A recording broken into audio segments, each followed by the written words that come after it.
Epping Hotel, the Bell Hotel, which now has an injunction, and the asylum seekers who are living there will now have to be relocated. And the big question is, where on earth are those people going to be moved to? And whether there's going to be a domino effect following this court ruling that you can't just you can't change the purpose of somewhere like a hotel into a living facility for people who are waiting to have their asylum seeker applications processed. Laura, you were at the hotel. You were in Epping just yesterday. In broad strokes, what did you see? Well, I mean, I think that this has been such a divisive issue in Epping. And for example, we were speaking to a man who was pretty against the use of asylum hotels in Epping, and he had been since it opened, because it's been opened for quite a few years now. It was opened under the Conservative government. And he said it was controversial then, but obviously with the alleged sexual assault that took place, it's just brought it back into the headlines. And we were talking about this, and this woman came over, and I could tell she really wanted to say something, and she interrupted the interview, and there was a back and forth between them, and she was like, I just need you to know that not everyone in Epping feels like this man. And she was quite outraged by the vitriol of the debate that this had sparked in Epping. And she said that she didn't want to be on camera. She didn't want us to use the footage because she works in a primary school. And she said for speaking out against the protests that she's been labelled a paedophile lover, someone that wants to hurt children. Like, that is the level of vitriol in the debate that's going on in these towns that have asylum hotels. But on the other hand, she also herself wasn't fully behind the use of hotels to house asylum seekers. I think that's the other thing, because people who I did speak to who were very against the protests and the racism and the vitriol, they also said, but I don't think putting these people in hotels is the right thing. But I'm appalled by the level that this debate has got to. When you were running in Clacton, how often were you privy to this sort of toxic debate? Well, the first thing I kind of would say is there's reasonable people everywhere. And that was one thing I found when I was door knocking in Clacton, was you find people who have quite hostile views on a whole range of issues. You have people who are very welcoming and accommodating and who deplore some of those things. But there are certain parts of the country, I think, where over a significant period of deindustrialization or whatever else, I think communities more acutely feel the changes that are happening in this country.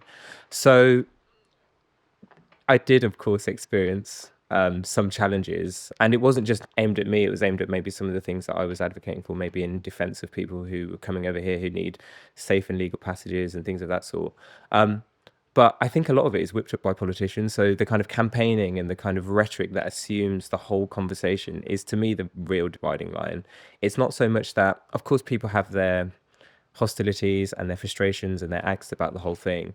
But when you see people like Robert Jenrick and Mr. Farage and even some Labour politicians really whipping up a sentiment that is very hostile, naturally people look and say, well, if the leaders are saying this, then this must be a kind of legitimate way of thinking, and therefore I can go and say kind of whatever I want and direct my frustration and anger towards those people. I think it's hard against people like Farage because firstly, he's very eloquent and very charismatic. And I would argue, as much as his principles are very different to mine, he is quite a principled person who believes in what he's talking about. At least that's what I would argue when it comes to the subject around immigration. He has conviction. Yeah, he has conviction in all of that. And so it's quite hard to debate someone who believes passionately in what they're saying. But he does have kind of a clear run where the left or progressives are trying to equal and opposite kind of oppose what he's saying by saying, well, actually a bit of an open borders policy or this or whatever. There's no kind of sophisticated or measured analysis as to how progressives can respond that is in line with our values and principles, in line with the future vision for the country, but also is kind of counter to what the right wing are putting forward. And that's what I'd like to see more from kind of the government and kind of left-wing figures, is saying, well, instead of kind of open borders and things of that sort, actually, we have to recognise that there's concern in communities. So a conversation around integration, that has been a conversation that is completely absent from this whole framing of the discussion. There's no conversation around how people who come here integrate effectively into British society? What are our values for the 21st century? What does Britain look like? We know that the welfare state needs propping up. We've got an aging population. All of these things, we naturally need people coming from overseas to fill that gap. Does it look like people coming in small boats? I would argue there has to be some form of safe legal routes, of course, so people can come over. But a more kind of strategic overhaul as to what immigration looks like and the processes by which it's enacted in this country is absolutely paramount if we're to get over this issue. And where you don't see people protesting on the streets, accusing people of being sympathetic to paedophiles or accusing people of being racist or anything of that sort, I think you can really slice through the debate by having something honest to say about the reality, but also something that has collective buy-in. And I don't feel as though what Reform are putting forward, and neither what the government are putting forward, is really anything to bring about that kind of collaboration and response. Calling freelancers, small and mid-sized business owners. Tide's Instant Saver account offers up to 4% AER variable, flexible access and competitive returns. Unlike other options on the market, you won't need to hold your money with Tide for a fixed period. That means you'll have instant access and free withdrawals whenever you need it. You can get started today with just £1, making it easy to start growing your business savings. Want to know what you'll earn? Tide's clever calculator gives you a clear picture up front. Our audience will receive £100 cash back when you deposit £5,000 within the first 30 days of opening your Tide Instant Saver account. Use code JOE, that's JOE, JOE. New members receive an annual equivalent rate of up to 4% AER variable, free for 6 months. For the full offer, visit tide.co/Joe. T's and C's apply. I mean, the most obvious example of why you would need immigration is the failing care sector, which is on one of their grand missions, one of their pledges that was made in the manifesto to fix. You do need to have people who work in that sector, and we do not have the domestic population to work in that sector. Now, the morality of, oh, we'll just bus people in to go and look after our elderly, that's a conversation probably for another time. But that is a quick fix for a very serious problem that you do have. I just wonder if the politicians that we have right now are able to reverse the current toxic narrative that we have around immigration to start selling its pros. I think that's possible, in part because there has been a failure to integrate immigration as part of an economic story. And I see it in the Windrush, living in Brixton, you see all of this kind of stuff. People came to respond to the kind of country's crisis after the Second World War, and we recognised that we needed a new bunch of people who had a whole range of skills. And of course, there was a whole range of discrimination for people when they arrived here, and that should never have been acceptable, but we know that that's definitely not acceptable now.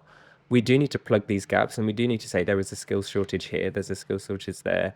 People are coming with degrees, or people are coming with a whole range of skills that need to plug that gap. And until the government is more responsive and makes it an economic argument as to how necessary it is, I don't think anything's going to change, because you can just keep ploughing a kind of cultural or social line that allows the country to stagnate and get poorer, all while we're turning in on ourselves. Yeah, and we're in this doom loop at the moment, aren't we? Of there are X amount of people who are not working in the in the UK, and they can go and fill those jobs.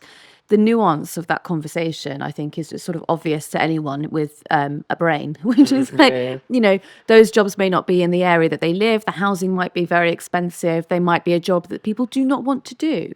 You know, it's not sort of a one size fits all. You can't just sort of pluck someone out of obscurity and say, okay, we'd like you to go and work in care in Bolton. Like, it doesn't work like that. I remember seeing something where a landlord of one of these hotels said, normally we've got 40% kind of uptake in the rooms. We're at 100%. It's mad. And it's continuous, and they're charging above market rate. So for him, it's a very effective business model. And this is the thing, is all of these things are a consequence of a very, very sinister business model. When we're looking at people who are coming over on the boats, who are exploited, who are charged inordinate amounts of money, who sometimes are being forced to go on these boats to come over here. Then you look at these kind of racketeer landlords who are just taking money out of yours and mine council tax to go and line the pockets of some already incredibly wealthy person.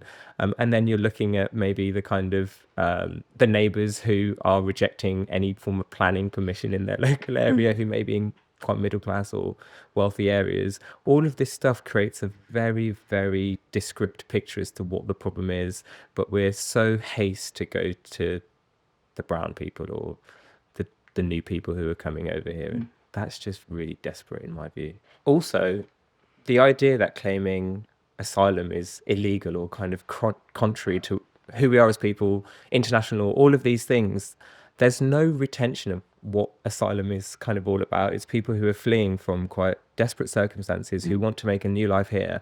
And yet the moment they arrive here, they're being seen as criminals, they're being seen as vicious people.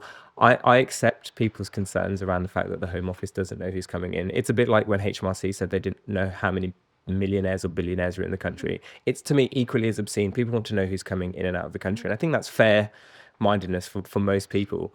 But the idea that you can just, I don't know, completely abdicate your responsibility to international law or domestic law, even around asylum seeking, and just send them off. I remember my tutor at uni said, people want simple answers to complex questions. And that's exactly what I think this is politicians are providing very simple answers to very complex questions, and they're very expensive. They're only fueling a greater sense of division in the process. And I think at the heart of it, it's kind of rotting the social fabric. It's turning people in on themselves. Communities in Epping, as you said, people who were against or people who were in favour or people who felt as though they couldn't really take a position or had a position but they couldn't articulate it. And then a new population that's coming in who feel incredibly vulnerable, who are made to feel isolated, and politicians are just using them as a kind of beating stick to get more votes of a very particular demographic or community of people. Thanks to Tide and their instant savings account for sponsoring this week's podcast. New members receive an annual equivalent rate of up to 4% AER variable. Our audience will receive £100 cash back when you deposit £5,000 within the first 30 days of opening your Tide Instant Saver account. Use code JOE. For the full offer, visit tide.co/Joe. T's and C's apply.